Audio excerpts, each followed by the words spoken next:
But when you come to in Europe and in America, they preach about democracy, and there are also principles of democracy. Today I want to talk about China's growing role in development processes worldwide, particularly the governance implications of that, and explore this through the concept of territory, which I'll kind of explain and unpack a little bit more later. And I wholly agree with the conference statement in the stuff that came around about the need to see a shift in development logics and paradigms. I also want to reflect, before I get into the kind of substantive stuff on territory in China, about how to reflect on the process of knowledge creation about China's developmental role, because I don't think it's kind of straightforward, and I've been troubling myself with it and probably other people. So China's rise in global development, I think, has been more, in Gillian Hart uses this term, big D and little d development. So it's been more about little d development, the kind of unfolding of capitalist relations, as opposed to the big D development, which is the kind of development industry take on development, about what you do to sort of clear up the mess that capitalism has created. But China's role is changing, and so we're seeing, I think, China engaging more in big D development through its aid programs and a lot of soft power and all this cultural diplomacy that it does. But certainly I think this internationalisation is set against a kind of growing protectionism that we've seen emerging in the global economy over the last few years. So in the 2017 Davos speech that Xi Jinping made, he was very kind of, he said, right, I'm going to be the kind of lead, China's going to be the leader of globalisation. At the same time that Trump was talking about a kind of a protectionism. So Xi Jinping fires this warning shot saying, you know, we don't want trade wars, we don't want protectionism, and then sure enough, good old Donald wades in there with a trade war. But certainly that's the kind of the backdrop to this. There's a challenge to perceived global hegemony from the US.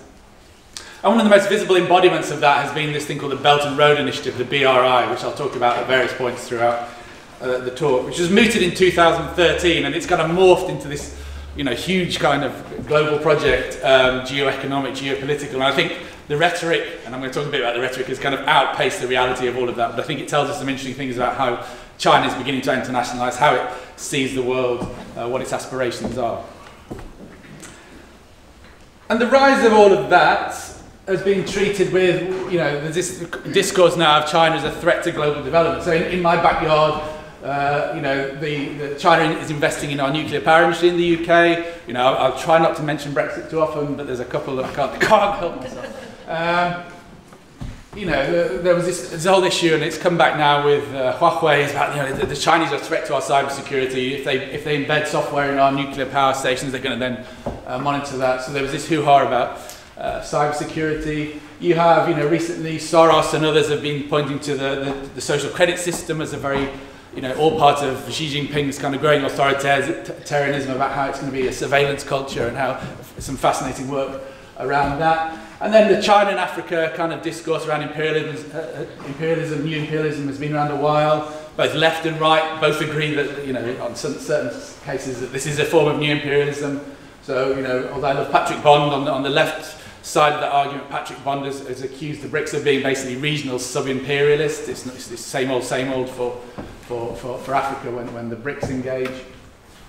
So there's all this kind of, you know, and the latest thing which sort of emerged last year was this idea of what has been termed debt trap diplomacy. So what we've seen is a number of debt defaults towards the Chinese, and then the Chinese step in and start to take over those investments. So in Zambia we've seen the electricity company, there's been ports and other infrastructure facilities that have been taken over by the Chinese. So Tillerson comes in as Secretary of State and presents America as the saviour of Africa as ever, and this very rational, positive view of what they do the Americans are doing in Africa compared to the Chinese. It's very cynical. You know, this is about encouraging dependency, it's these opaque contracts, it's these dodgy loan practices, it's this, lots of debt. And I'm going to come on to the debt question a little bit later, but certainly there's been this reaction now to China's internationalisation in a whole series of fields. And as we know, China then counters that with this idea of South-South development cooperation, that essentially this is a benign process. It's about countries of the South cooperating and collaborating for the good of other southern countries. And that's buttressed by some undeniably true things, that China was colonised by the West, that, and it has only recently emerged or is still emerging from underdevelopment. So there's these arguments that claim to link China to other southern countries in that relationship. But I don't think these polarised debates are always too helpful in illuminating the types of changes we actually see in development theory and practice. So I want to do two things today. The first is to argue that we need a different approach to development studies when we try and understand China's role. Now, this is my view of it. I'd love to hear other people's views because I've been struggling with this and I have no means reconciled it, but it's where I'm at the moment. And it's about kind of looking at layers of connection and try to sort of unpick at a finer level the types of relationships and outcomes that we see on the ground. And second, I want to explore the sort of multiplicity of geopolitical effects that are achieved through a whole range of territorial kind of organisations that we see. And most notable has been this Belt and Road Initiative. So the title is a slight pun on that we see a whole range of political processes operating in tandem, and I want to kind of explore that. But that's kind of, so that you've got the belt, you've got above the belt and below the belt and along the belt. So there's a kind of play on words in terms of understanding that multiplicity of political processes. So coming on to kind of how development theory might apprehend this. I mean, I think, some of those public debates we've seen have been echoed in academic work. So you see sinologists have been very good at looking at China's foreign policy, etc., but not how it then impacts in places in the global south. I came to this as an Africanist. I've always concerned myself with what this means for African growth and development, and consider myself still, and apologies to the Confucius Institute, a kind of amateur when it comes to studying China. I've come at it as an Africanist and trying to understand those relationships and getting better, hopefully by the day. But it's kind of new to me, and I've been involved in these three-way research teams with Chinese scholars and researchers, selected African countries, and then UK researchers, and it's been difficult to sometimes, despite what I'll be talking about, this desire to create more equitable and reflective forms of knowledge, it tends to be that, I control the grant. I've got certain pressures in my life in terms of what I'm supposed to do, and the knowledge production around that hasn't been equal or triangular, even though we're engaged in that, and that's a problem I think that I want to kind of tease out a little bit. So I came of age kind of intellectually in a kind of environment of neo-Marxist kind of development theory. I have a lot of time, interest and inspiration from post-colonial theories, particularly sort of Edward Said's lead about how it helps us to unpack the relationship between power and knowledge. And so I'm committed to what Raewyn Connell does term this idea of Southern theory, that you can think about more equitable forms of theory production, even though Southern theory is always juxtaposed to kind of the North, and I want to kind of problematise some of those spatial and political categories in what I want to say. I think China disrupts these taken for granted spatial and political categories because it's not straightforwardly of the South or of the North, but rather occupies a kind of flexible and relational position, which makes categorical statements about the development effects of China quite difficult. You can't say, I want to say, I don't think you can say it's good, bad, or, there's a range of outcomes. So how can we try to understand that finer grained set of processes? And I think Connell's kind of use of the term Southern theory is good because it does sort of, it's a kind of call to arms in some senses. I don't totally agree with her argument, but it emphasises that theory production sits in particular places and particular contexts. And there are power relations obviously bound up in that. But I think producing new forms of knowledge around, say, China is not simply about reversing kind of southern, replacing a kind of northern or western episteme with a southern one, or trying to sort of hark back to some age of kind of, pure folk knowledge that pre-existed kind of anything. As far as, I've been trying to work with the idea of connectedness and borrowing kind of from Gominda Bandra and Boaventura de Sousa Santos' work on connection, which they say is linked to the evolution of capitalist relations. They said, to quote, it's generated by processes of colonialism, enslavement, dispossession and appropriation. And again, similarly, the Komarovs, I think they've got a kind of similar take on this, where they argue, talking about African modernity, how it is created out of these relationships between parts of Africa and the global north, but also other parts of Africa, and also kind of, so it's a multi-scaled, if you like, kind of set of relations of modernity that we find, and it's that kind of finer grained kind of sense of space and political process that I'm really interested in.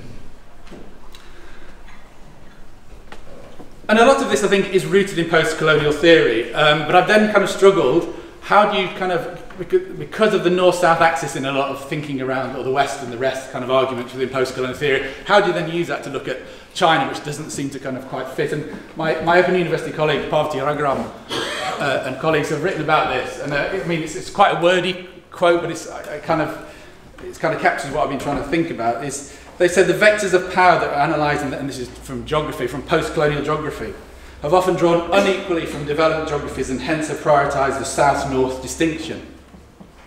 So she says the dynamism and diversity of the global south, especially its manifestation in what has come to be known as rising Asia, ruffles, and I like this term, ruffles commonly accepted spatialities underlying post-colonial geographies. So I think so the rise of China and others complicates those accepted binaries and power relations of knowledge production, where the critique has been levelled as the coloniser as the kind of Western imperialist. Now we've got a kind of whole set of potential other imperialists or not, is the question, I guess. So China's simultaneously southern, northern, and neither. And you know, there's the piece that the Comoros, they go on to talk about. There's much of the north and the south in the north, and more of the same to come. I mean, they use that partly to say that again, this is I kind of get the point, but also kind of worry about it. They say, you know, the point being that the precarity of the south has now come to the north, and so in a sense, the modernity of the south is ahead of that of the north because they've had precarity for ages, and now in kind of Western. Certainly in Britain, for example, you know, the kind of rise of the gig economy means there's a lot of precarity and poverty in Britain.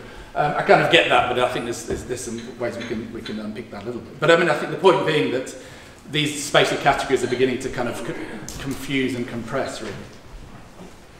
So China, you know, at certain points plays up its history of being colonised. You know, we understand your pain kind of thing that the Chinese play up, and use that discourse of South-South development cooperation to kind of legitimise that. But at the same time, China projects in quite brutal ways sometimes its growing power in ways that position Africa, for example, as a supplier of raw materials in much the same way as you know, Western powers have done for centuries. But I think if you use that kind of framing of Bambara and others on the kind of that connection and mixing it, unsettles those nationally centred categories which infuse our work. And I've used them, so I'm as bad as anybody. But you know, Chinese capitalism. I've talked about African agency, Western values. I mean, these are fairly blunt terms that we need to really pull apart, really. But that said, with this unsettling, it might produce less racially or nationally defined classifications, but still retaining the power of racialised, gendered, and national boundary making in the way that knowledge is produced. So it's unsettling, but it's not to say it eradicates those kind of processes. And I think it also prevents us from neatly and sort of pejoratively linking spaces to actions. So the West is good and China is bad, or China's good and the West is bad. Those kind of things that we see in those kind of public debates. But equally, you know, you engage with policymakers and academics, you still have hints of that in their work. For me, it's an empirical question really about who benefits and who loses. So that's why I come to it as a political economist. And I think then development studies becomes truly global. It's not about the developing world anymore, but about these connections. And I think because those power geometries don't follow a neat north-south division. So Rory Horner and David Hume recently published in Development Change a kind of call for let's go for a much more global development, which is structural, but it is much more about smaller spatial scales in this blunt framing of north and south. So you know, I'm quite interested in, I don't work on Greece, but I'm quite interested by Greece.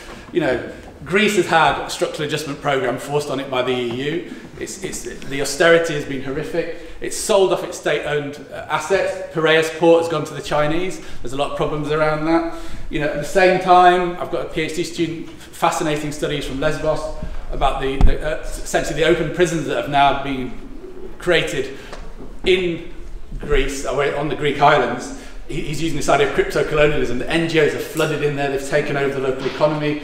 There's the whole kind of career pathway now of refugee kind of intervention. All kind of legitimated by a discourse of Greece's failed state. So kind of where is development? These are all the stuff I've been working on for 20 years in Africa, and now, you know, within Europe now, these same processes are very much writ large. And I think, so to me, that kind of framing of global development in that slightly different way, I think, for me, helps sort of understand some of those kind of connections. So if we kind of unpick these connections and descend to the ways, and partially descend to the west, I think then we get to have to think about scale and politics in different ways, which is what I want to do for the rest of what I want to say today. So as China internationalises, we see the creation and narration of new territorial forms as befits a power that's entering the global order, which on one hand is seeing the waning of US hegemony, but at the same time is there is a fragmentation into multiple power centres. So it's how do we understand China's political role in that through the idea of territory.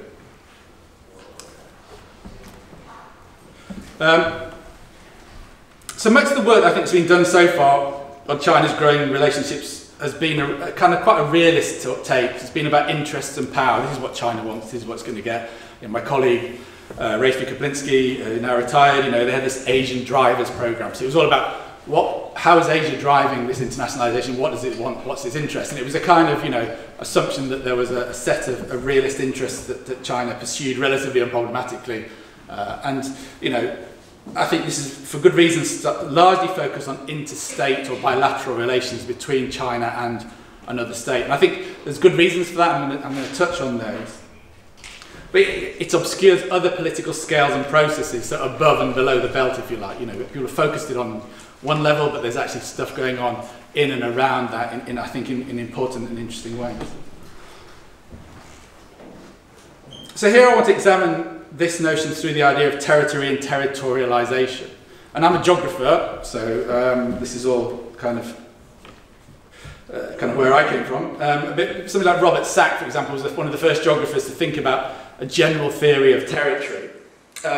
And he said his theory was neutral, that it posited how territory in general functions, but he said it could be linked to different theories of political economy and power. So you could have a Marxist take on this or a liberal take on this or whatever. But I've taking on from John Agnew, a political geographer, he argues that territoriality is the strategic use of territory in either the organisation and exercise of power, legitimate or otherwise, and I'm going to come on to the formal, informal, legitimate, illegitimate forms of power, over blocks of space or the organisation of people and things into discrete areas through the use of boundaries. And those boundaries can be physical, they can be walls, we've got a lot of stuff on walls at the moment, obviously, but demilitarised zones, gated communities, but also symbolic. So things like national identity, no-go areas, terra nullius, those kind of framings of space that play into how political control takes place. So spatial technologies of classification, cartography, and naming are important for establishing territories, creating inclusions and exclusions, and importantly, instituting property rights. So we just, a key example here might be, what's going on in the South China Sea with China's island building project.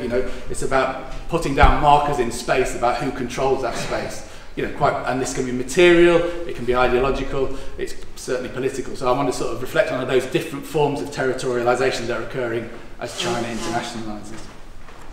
There's lots more I could say about that, but one of the things that you juxtapose the fixed territories, we focus on the nation state as the key form of territory under modernity.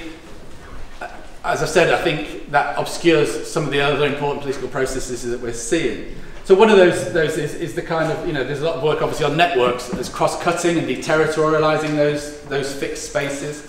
And then, Kevin Cox, another political geographer, argues, well, actually, the appeal of those theories is that they move to a much more diffuse, emergent form of connection. And certainly you can see under modern globalization those kind of connections, so that's all good. But actually, Cox goes on to argue, but the network theorists, and I've worked with Doreen Massey, people at Ash Amin, and those kind of people who are very gung-ho, John Allen, my OU colleague, very gung-ho about the point of networks and assemblies and these very amorphous, malleable, socio-spatial configurations, but actually don't link them to any logic of capitalism. And Cox says we need a political economy, and you can't just say that there's all this amazingly complex connection without saying, well, what's driving it? And he argues that that requires us to think about the political economy of capitalism, which I agree with. And he also says, ignores the fact that, for example, a lot of economic activity is actually proximate and regionally based due to the post-Fordist production logics that we have. And, that's the big issue in Brexit at the moment, is what this bloody, backdoor thing going to look like, because you need to get, if you want a just-in-time production system, you can't have all these these borders. So there's a whole set of ways in which the network theories kind of underplay the power of territory, of nation-state territories. But the kind of resolutions actually, it's not a zero-sum game. There's an interplay between, and I want to look at this in terms of the Belt and Road, there's an interplay between nation-state spaces and these more diffuse transnational network spaces. And Saskia Sassen has recently written quite interestingly on this thing. There's these new forms of territory, and two in particular she focuses on, and then uses kind of hedge funds as an example of how these are sort of territories in kind of quite different and complex ways. So the first type of territory she talks about are non-national jurisdictions inside a state's territorial jurisdiction, and then new types of border spaces that cut across traditional interstate borders. So I think what I want to sort of look at is the Belt and Road and other sort of territories as either cross-cutting or undercutting those kind of borders. And for Sassen, I think importantly, these new forms of territory are largely informalised. So I think things like the Belt and Road Initiative are kind of seemingly have kind of a legal status, but actually are kind of very discursive constructions, which I think are malleable, which I want to talk about. So what I do in the rest of the paper really is to set out a kind of, if you like, a kind of ideal type of the way China's engaging, and these are ideal types in that kind of sense of they're not supposed to be kind of blueprints of what is actually happening. It's a heuristic device, and I will argue that these territorial forms, and I want to give some examples, they kind of overlay and interpenetrate one another. So I'm looking at, bilateral relations have been the dominant form of relationship between China and other global South states. We're seeing a whole set of ways in which enclaves have been created, and I want to sort of give some examples of that. But then there's multilateral organizations and then economic corridors as part of that. So I want to sort of reflect on that. But underpinning a lot of this, I think, is the importance of infrastructure. And I'm not an infrastructure specialist. A lot of people do talk about infrastructure. But when you start engaging with China's role as a development actor, you can't. I've got into kind of concrete now in quite a big way. I was talking to dam builders, and they were saying, it's really, so there's a whole production chain around what sort of concrete they were using. I was like, okay, this is all news to me, but it has big implications on supply chains, on kind of legal arrangements, trade deals that are wrapped up in all of this stuff. So I've got, infrastructure becomes key, and as Jonathan Bach described, China actually exercises its foreign policy through infrastructure. And part of its kind of international image is very much about what mega infrastructure it provides. And the Belt and Road Initiative is one of those, but certainly across Africa, Latin America, Southeast Asia, we're seeing a whole set of big infrastructure projects which are part of this kind of emergent internationalisation. So I'm going to sort of go through these relatively quickly. I mean, the first of those is bilateral relations. So we see memorandums of understanding, framework agreements, various contracts, loans, etc., operating between states and legitimated, as we know, under that idea of mutual cooperation, South-South development. But often these the photos kind of, purposely I could have picked thousands of exactly the same photograph, more or less, with different African leaders or whoever. These are elite bargains between the political leaders of these countries. So it effectively forms a kind of parallel government which compromises the transparency and accountability of the deals that get done bilaterally. So effectively putting them outside of democratic debate and control. So Lucy Corkin, for example, in Angola, was one of the first to study the way in which there were these ring-fenced institutions that were created to manage Chinese money coming into Angola, which allowed President Dos Santos and his kind of cronies to effectively manage the subcontracts out of that work. But it did mean that, there was no kind of debate around the direction or location of any of these major investments. The Chinese perspective, they see it as a form of risk management. It's much easier to deal with the power brokers than have to do this messy stuff of direct budget support, where you chuck it, you put it through a treasury and then hope that your recipient government deals with it in the proper way. But it does mean, therefore, that it bypasses a lot of public debate and scrutiny. And it's here I think we see that tension that's picked up in the kind of idea of debt trap diplomacy, because we've seen recently a number of debt defaults on the part of the recipient governments, where then the collateral was actually the facility. So in the case of Zambia, the electricity companies now are passed into Chinese hands. We've seen ports passing into Chinese hands. So this idea that, I think a misplaced idea that the Chinese had a long game plan of let's get them into debt, wait for them to default, and we'll take it over. I mean, that's the kind of Tillerson view, I would argue. I don't think the Chinese were that kind of, I think it's kind of like, shit, what do we do now? This kind of thing's gone wrong. And we saw that in Ghana, for example, as well, in a big, in an oil project. So, but I think what the problem is that the Chinese don't have any multilateral frameworks for dealing with debt sustainability. So the countries that are recipients of their loan have to keep in with these bilateral deals and try and work out how you can continue with that, getting that money in. And that then puts the onus very much on the Chinese, who kind of hold the power relations in that case. So yeah, I mean, I think these bilateral relations are, you know, you can see the kind of advantages of them, but there's a lot of problems, I think, certainly for African countries in the receipt of that. In terms of thinking about territoriality, then these are certainly about controlling political space, these bilateral relations. It's about how do you carve up influence and investment. It's not about creating new material spaces in the way that, say, the BRI is creating a new kind of sense of space. It's a form of diplomatic territorialization, working through existing nation states. But obviously, as we know, part of the rationale is that the recipient state recognizes China's claims over Taiwan. So there's a whole set of ways in which different forms of territory and discourse play into these kind of negotiations. And certainly they challenge Western spheres of influence. You know, in terms of African oil, for example, there's been a big, you know, counter move that the Chinese were there to take over African oil, which the Americans claimed should have been obviously theirs. But I think there's been an overemphasis on this level. I'm not saying this is not the dominant form of relationship between China and other global South states, but it's been overplayed. So the other thing I've been thinking about, and you know, building on the work of people like Jim Ferguson, who kind of famously reignited this interest in the idea of an enclave. But you know, Ferguson's argued that this is essentially a form of kind of ring-fenced investment in Africa and Africa's natural resources. And he goes on to say that these are linked to wider processes of capital accumulation as a form of lily pad. You have these enclaves that link to production chains.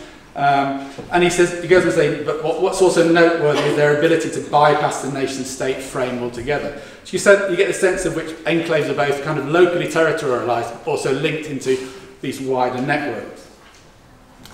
And the kind of things you see with Chinese investment, things like special economic zones, which are essentially, you know, borrowing from the China's own experience, which is in turn borrowed from other countries' experience of setting up these kind of spaces of exception where quite often draconian labour regulations apply. You see construction enclaves, so we've studied a lot of these things, again getting into the technical stuff. EPC contracts, that's engineering, procurement and construction contracts. The Chinese come in with a loan from a Chinese bank and effectively deliver that project, arguably with a lot of more local labour than people have claimed. The Chinese argue this is a much better way of delivering projects quickly, it's less risky, and certainly when the projects we've looked at, say in Ghana, around power and electricity, you know, the argument was that actually the Chinese could do it a lot quicker than the World Bank could do it. And you know, if you're in a political system which changes hands every 4 to 5 years, you want to get your infrastructure started building under your regime rather than wait for the MPP or the NDC to come in. And so getting stuff done quickly is key for a lot of these leaders. So it chimes with the domestic political pressures in those countries.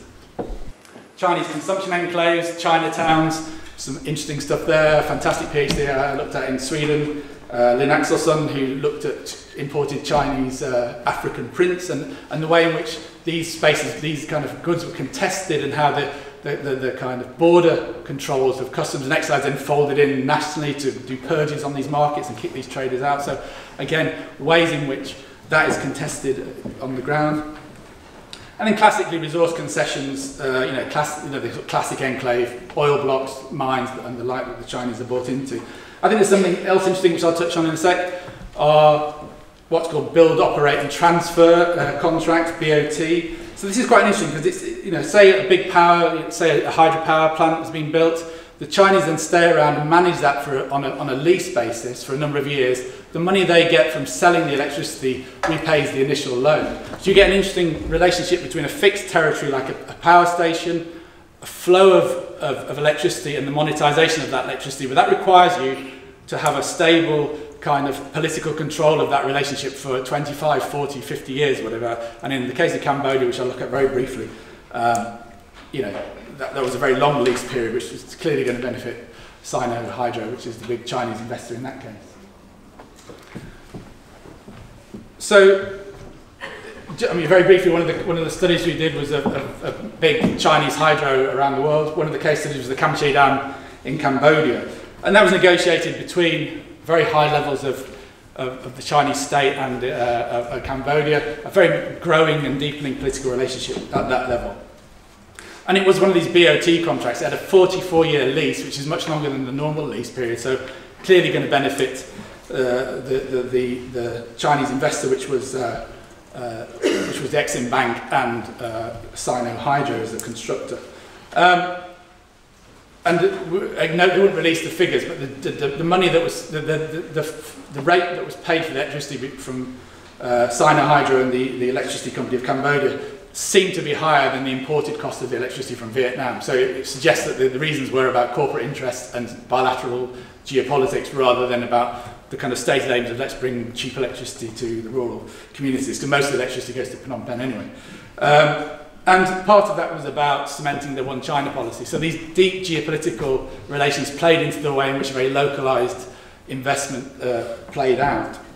And then when we, you know, so this NGO respondent was saying, well, essentially, yeah, you couldn't question this piece of investment. So when we went into the dam affected areas, clearly, you know, there was no consultation, there was very little compensation, local authorities weren't involved. So all the way down spatial scales, if you like, politically, there was this was the overriding relationship that was guiding that. And the final kind of thing I want to just touch on before I finish is kind of multilateral organizations. And I think, you know, China has created new ones, it's worked within existing ones. And Jan Nedervin Pieterzee talks about China's Omni-Channel politics. Essentially, it's working on a whole set of fronts to sort of affect global, global governance. I think, you know, there's two moves really. One is that China's seeking kind of accommodation within the norms of the global system, so it wants to be a responsible actor. At the same time, where it doesn't fill its needs, it's moving things in other directions. And I think part of what we see with this is that the new organisations are part of a way of how do you shift the system in China's interests, while at the same time working through those existing structures. And certainly, you know, kind of the rebuttals from the IMF and the World Bank for a long time caused frustration for China. They said, right, sod you, we're going to create the Asia Infrastructure Bank and then the BRICS New Bank as a way of kind of counteracting that lack of reform. The reforms now are going to happen a little bit. The Japanese then got worried about the Asian Development Bank and put loads more money in there when the AIIB was formed. So again, there's those counter moves from the established powers. But certainly, I think you're seeing those two kind of those kind of moves. And one of the powerful forms, I think, of thinking about territory, you know, enclaves are very much localized. I think we're seeing these big pushes on economic corridors. And corridors aren't really, in terms of thinking about territory, they're not kind of formally legislated territories, but they have a lot of power. So we're talking, there's big economic corridors now being planned and implemented in East Africa, through Pakistan, through Bangladesh and Myanmar. And, you know, they require these diplomatic solutions because they cross national boundaries. And so, for example, in Pakistan, and you know, it's about creating greater military presence in the Indian Ocean, but crucially about creating pipelines and transport links for oil and gas so that the Chinese don't have to go through the Malacca Straits, which is a pinch point. So there's very real kind of geoeconomic and geopolitical interests in all of this kind of planning for these new forms of territory. And I think that the BRI is a kind of mega economic corridor. You know, it's going to link 60 countries through Central Asia, East Africa, East Asia. Somewhat speculative because it's still kind of unfolding. There's a lot of, I haven't got time to go into kind of what's really been happening, but Lina Ben Abdallah, you know, argues that, you know, this is one way in which, in terms of those new kind of organisations globally, that China's seeking to change the rules of the game somewhat. So pushing new norms and practices onto relatively weak states in those areas. But also, I think, you know, there's interest around those big state-owned enterprises. The Chinese market's saturated. You need to find outlets for those new markets, so the big construction companies are going out there. There's issues about internationalizing the Chinese currency renminbi, and they're using those loans to do that. They're trying to spread e-commerce platforms. Part of Eastern China is well underdeveloped, politically sensitive, so they're trying to bring infrastructure there through this. There's a whole set of interests and drivers, I think, for the BRI. But I want to think a little bit about what that means as a kind of form of you know, what it means in terms of the representations of space that it brings up. And there's this idea of anticipatory geopolitics, which two geographers have talked about, which is future-oriented modes of visioning a place's redevelopment. So in these kind of cartographic imaginations, if you like, you see in lots of, you know, these are two I pulled off the internet, you find thousands of these kind of representations of the BRIs. How has the BRI become part of our global consciousness? I was getting on the plane at Heathrow and there's this big HSBC banner saying, you know, come and invest in the BRI, and it's all lit up beautifully in this sort of satellite image, and you know, it's become part of a currency, yet it doesn't really have any legal status or anything. So how has that happened? And I think it brings this kind of brings a coherence to these kind of grand territorial narratives. Xi Jinping, you know, vision that he's set out a couple of times in big speeches echoes earlier European framings of the Silk Road as an imperial highway. And in the European framings, it was all about how can Europe open up the East through this kind of uncivilized, you know, Central Asia region. For China now, so how can China now access Europe and the rest through a form of kind of developmental modernization?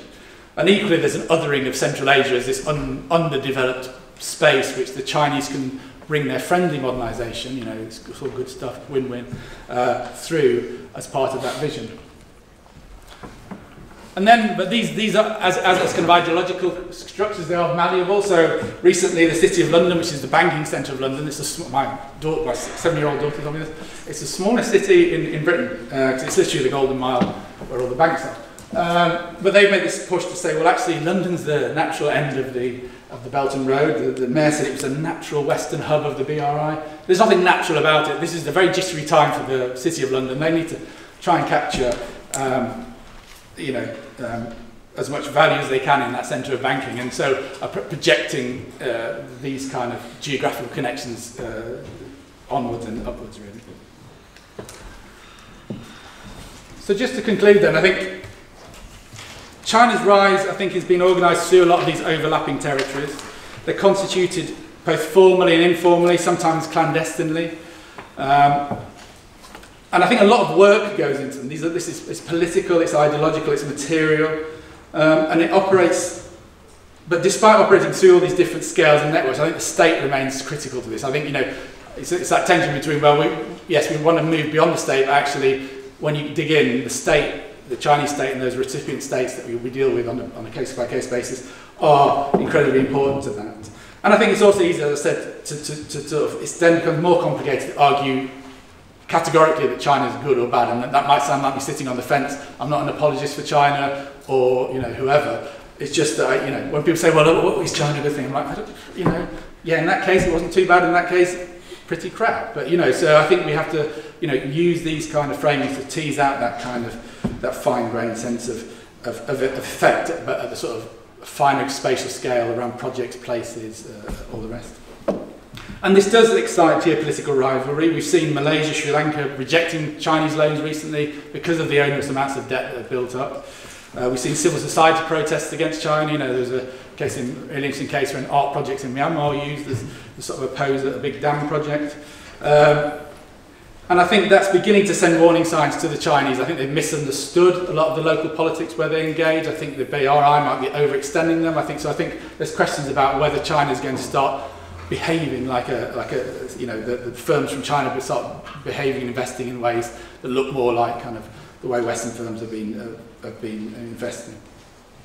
But as a global player, you know, it shifts that kind of sense of what development studies is all about from a north-south access to, I think, a much more diffuse and complex set of connections, but ones that are still racialised, gendered, power-labored, and linked to that kind of small d development of capitalism that Gillian Hart talked about. And I think in some senses the universality of the SDGs kind of recognises that sort of sense of development without kind of critiquing the kind of power relations that underpin those connections. It's a kind of technocratic take on those kind of things.